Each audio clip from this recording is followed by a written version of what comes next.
And of course, as we mentioned, we are tracking that large snow system, and that's going to be coming the weekend of the WIAA tournament just this week as it kicks off. Now, there is quite a history of this happening, and earlier this week, Tony Schumacher and I take a look back. Have you ever heard of the tournament snowstorm? Does it happen every year? What's been the recent trends? We're going to take a look at the history of big March snowstorms to find out. As we get ready for the WIAA tournament action, we also have to keep an eye out for big snowstorms that can happen this time of the year.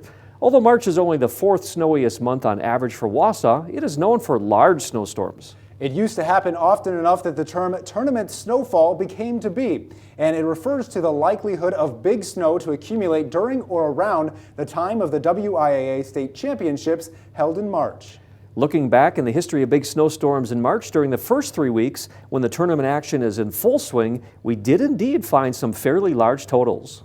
Way back in 1959, the biggest snowstorm to ever hit Wausau totaled 22.1 inches between the 5th and 6th of March. A more recent major snowfall occurred between the 13th and 14th of March back in 1997 when 28 inches of snow accumulated in Watoma. Something else we did discover is a trend toward less snow in the first 3 weeks of March in recent years. Here's a look at the last 30 years of snow in early March around the state of Wisconsin. From 1992 through 2001, there were 8 snowstorms of 6 inches or more that occurred during tournament time. From 2002 through 2011, there was a tournament snowstorm almost every year except 2010, and a total of 12 storms. And from 2012 through 2021, there were only 6 snowstorms of 6 inches or greater in early March, and only 2 of those happening in the past 7 years.